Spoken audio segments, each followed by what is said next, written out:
of the mouth, and he denied it. No, he said, I didn't see it. Peter, where do the Calpo brothers fit into this whole thing? Well, they brought him to the beach. Yes. They dropped him there, and Natalee, of course, and then they went home. And Joran was asked by Patrick, the insider, what do they know? And then Joran said, and you have to notice his body language at that moment. No, they don't nothing. I told them nothing. So they just got dragged into this unwittingly? Yeah. Let's go out to the lines. Martha in Tennessee. Hi, Martha. Hi, how are you? I'm fine, dear. What's your question? I was wondering if there was a possibility that Natalee could have had alcohol poisoning from that last big shot that he said he gave her of like 85 proof or something before he took her out to the beach. Let's go out to Dr. Howard Edelman. He's former medical examiner and forensic pathologist. He is the author of Forensic Medicine. Doctor, thank you for being with us. Don't you have to drink an inordinately large amount of alcohol to get alcohol poisoning and die? Yes, you have to drink an awful lot of alcohol, and alcohol tends to make you sleepy, and so more comatose than active and have seizure activity.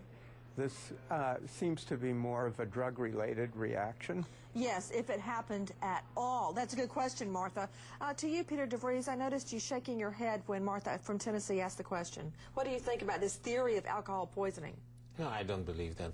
Maybe she drank too much. That's possible. But I don't believe she died just from drinking too much alcohol. Ridiculous. No. And another thing, to Art Harris, investigative journalist. Art, why is it that we're all doing backbends, contortions, to make his account true, when obviously Natalee was a healthy young person? What more can you tell us as of right now? I'm very interested in what Vandersloot has to say to the Dutch investigators. They're grilling him probably about right now. Well, one of the questions, Nancy, is going to be, what did you do with those shoes?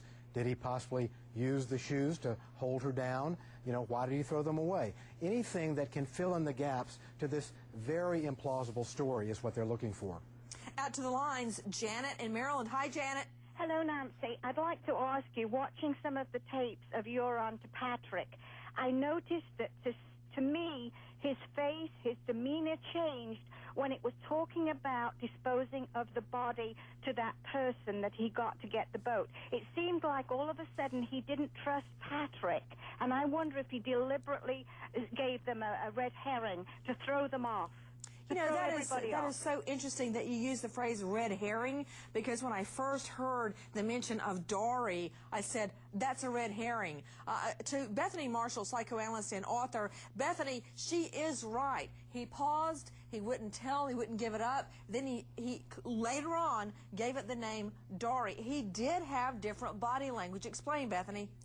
Janet is right. I mean, Joran Vandersloot can't tell the truth even when he's making a confession. And I think he thought that this insider, Patrick, was like the Don Corleone, the mafia king, a good fella, and he wanted to impress him in some respects, but he still was afraid of getting into trouble in others. And, you know, we talk so much on this show about sociopaths, how they have no conscience, no remorse, no anxiety about getting into trouble.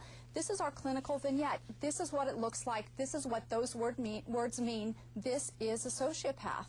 To Peter DeVries, everyone, Peter DeVries is a Dutch investigative journalist who has devoted much of his life to reporting on crime, murders, who masterminded the discovery, the creation of this taped confession, secretly recorded, of Joran Vandersloot. Also with us tonight, Natalee's father, Dave Holloway. Question to you, Peter, where does the father, Vandersloot's father, fit into this? Somebody had to help him. Peter? Yeah, somebody had to help him, and we don't know who it is. He claimed that it was Dory, and I agree that I think he's protecting somebody else by mentioning that name. But we don't know who it is. What we do know is that Joran told that his father smuggled a cell phone into the prison when he was arrested. So we know the father will break the rules. If Joran is telling the truth. If you believe Joran yes, Vandersloot. He is, yes.